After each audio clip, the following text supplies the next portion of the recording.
Hello student, তোমরা যারা ক্যালকাটা ইউনিভার্সিটির আন্ডারে সেমিস্টার 4-এর ছাত্রছাত্রী আছো এবং তোমাদের বাংলা সাবজেক্টটা এমডিসি কোর্সে আছে, তোমাদের জন্য আজকে ক্লাসটা খুবই গুরুত্বপূর্ণ। আজকে ক্লাসে তোমাদের CC4 পেপারের 100% কমনযোগ্য সাজেশন নিয়ে আলোচনা করব। এর আগে আমি তোমাদের CC5 পেপারের সাজেশন দিয়েছি। তোমরা যারা CC5 পেপার দেখোনি, তোমরা চ্যানেলের প্লেলিস্টে গিয়ে CC5 পেপারের সাজেশনটা দেখে নিতে পারো। এবারে CC4 পেপারের সাজেশনটা তোমরা দেখে নাও। CC4 পেপারে মডিউল 1-এ যেটা আছে, মডিউল 1-এ আছে তোমাদের কবিতা। সেই কবিতার মধ্যে থেকে যেগুলো মোস্ট ইম্পর্টেন্ট আছে প্রশ্ন, সেগুলো আমি স্টার দিয়ে চিহ্নিত করে দিয়েছি। দেখো, প্রথম যে প্রশ্নটা আছে, প্রথম প্রশ্ন আছে কা তরু বর পল্লব বিডাল, এই পদটির মর্মার্থ এবং কাব্য সৌন্দর্য বিচার করো। এটা চর্যাপদের একটা পদ, এর কাব্য সৌন্দর্য বিচার করতে বলা হয়েছে। তারপরে আছে দেখো বাবরের প্রার্থনা। বাবরের প্রার্থনা কবিতায় শঙ্খ ঘোষ একটি মিথ ব্যবহার করে সমাজের ভাঙা গড়ার ইতিহাস তুলে ধরেছে, আলোচনা করো। পরের প্রশ্ন, জীবনানন্দের সুচেতনা। সুচেতনা কবিতাটির নামকরণ কতটা সার্থক হয়েছে তা কবিতার আলোচনা প্রসঙ্গে বুঝিয়ে দাও। আরেকটা বিষয় তোমাদের এখানে বলার আছে, দেখো তোমরা যে পেপারটায় পরীক্ষা দিচ্ছ, এই যে বাংলা সাহিত্য প্রবেশক পাঠ, এটা হচ্ছে সিবিসিএস যে সিলেবাস ছিল, ভালো করে কথা শুনবে, সিবিসিএস এই যে সিলেবাসটা ছিল অনার্সের, সেখানে সেকেন্ড সেমিস্টার CC4 পেপারে তোমাদের এই যে মডিউল 1 এবং মডিউল 2টা আছে, এবং তোমাদের যে 3 নম্বর মডিউল আছে সেটা কিন্তু তোমাদের সিলেবাসে একদম নতুন অ্যাড করা হয়েছে। তবে সিবিসিএস সিলেবাসে তোমাদের মডিউল 1 এবং মডিউল 2 এর সিলেবাসটা কিন্তু অনেকটাই আছে, ঠিক আছে। তাই এই পেপারটা তোমাদের যে খুব নতুন প্রশ্ন আসবে তা নয়, তবে এই পেপারটা যথেষ্ট পড়তে হবে, কারণ এখানে সিলেবাস অনেক বড়, তাই অনেক প্রশ্ন হতে পারে পরীক্ষায়, তাই অনেকটাই পড়তে হবে এই পেপারটা। তারপরে দেখো, তারপরের প্রশ্ন আছে লালন ফকিরের পাঠ্যপটটি অবলম্বনে লালন ফকিরের সমন্বয়বাদী জীবন দর্শনের তাৎপর্য বিশ্লেষণ করো। পরের প্রশ্ন শঙ্খ ঘোষের বাবরের প্রার্থনা ইতিহাস অনুষঙ্গে সমকালের প্রার্থনা ব্যক্তি সংকটের আধারে বৃহত্তর সামাজিক সংকটের পরিচয় দাও আর মন্তব্যটির যথার্থতা নিরূপণ করো। তারপরে আছে দেখো কান্ডারি হুঁশিয়ার কবিতায় কবি নজরুলের দেশপ্রেমের পরিচয় দাও। এখানে প্রথম দেখো 6টা প্রশ্ন আমি স্টার দিয়েছি, বাকি প্রশ্নগুলোও তোমাদের কিন্তু করতে হবে।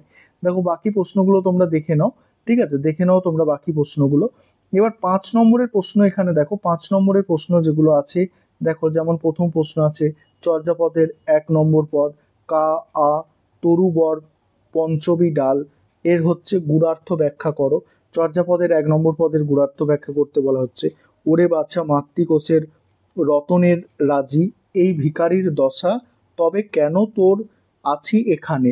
ওরে বাছা বলতে কাকে বোঝানো হয়েছে, তার ভিখারির দশার কারণ কি, এইগুলো তোমরা একটু দেখে নাও 5 নম্বরের প্রশ্ন, বা তোমরা স্ক্রিনশট করে রাখতে পারো। এবার দেখো ছোট গল্প আছে তোমাদের মডিউল 2 থেকে, এটাও বলছিলাম যে এই ছোট গল্পের যে পার্টটা, এই পার্টটাও কিন্তু সিবিসিএস সিলেবাসে আসছে। CC4 পেপার বললাম, অনার্সের CC4 পেপারে তোমাদের এই পেপারটা ছিল।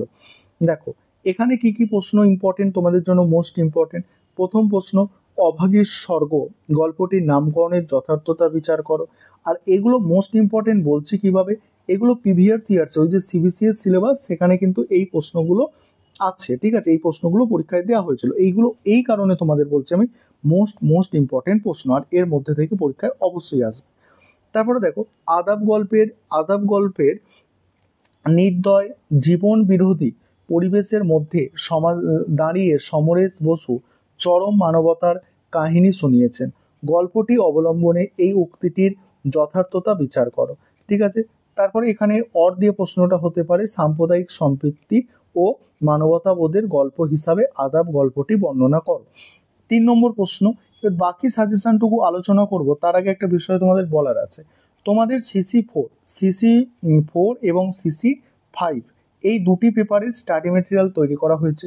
তোমরা যদি কেউ স্টাডি মেটেরিয়াল পারচেস করতে চাও, সেক্ষেত্রে নিচে যে নম্বরটা দেখতে পাচ্ছ ওই নম্বরে যোগাযোগ করে স্টাডি মেটেরিয়াল পারচেস করতে পারো এই পেপারগুলির।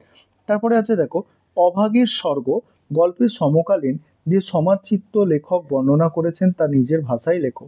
পরের প্রশ্ন, ছোট গল্প হিসাবে শাস্তি কতদূর সার্থক হয়েছে। তারপর দেখো স্টার দেওয়াগুলো আমি পড়ছি, মোস্ট ইম্পর্টেন্ট আছে। শাস্তি গল্প অবলম্বনে চন্দনা চরিত্রের বৈশিষ্ট্য আলোচনা করো। তারপর হচ্ছে অভাগীর স্বর্গ গল্প অবলম্বনে অভাগীর চরিত্র মানে চিত্রণ করো। তারপরে দেখো বাকি প্রশ্নগুলো তোমরা দেখে নাও। আর স্টাডি মেটেরিয়ালে কিন্তু সমস্ত এই প্রশ্নের উত্তরই থাকবে। এছাড়া ছোট প্রশ্ন তোমাদের থাকে 15টা, সেটাও থাকবে। 5 নম্বরের প্রশ্ন যেগুলো আছে দেখো এই পেপার মানে এই পার্টটা থেকে মডিউল 2 থেকে দেখো 5 নম্বরের প্রশ্নগুলো তোমরা একটু দেখে নাও। এবার দেখো নাটক, ঠিক আছে, নাটক তোমাদের মডিউল 10 থেকে নাটক। নাটকের 5 বা 15 নম্বরের জন্য যে প্রশ্নগুলো এখানে আমি দিয়েছি দেখো, এখানে বলছে একেই একেই কি বলে সভ্যতা। প্রহসনে নবকুমার বা কালীনাথ চরিত্র আলোচনা করো। অর্থাৎ এখানে নবকুমারের চরিত্র আলাদাভাবে তৈরি করতে হবে এবং কালীনাথের চরিত্র আলাদাভাবে তৈরি করতে হবে।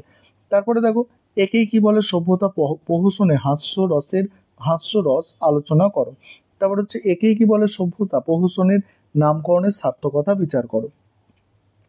তারপরে দেখো একেই কি বলে সভ্যতা প্রহসনে মানে অপ্রধান পুরুষ চরিত্রগুলি আলোচনা করো। তারপরে নারী চরিত্রগুলির ভূমিকা আলোচনা করো।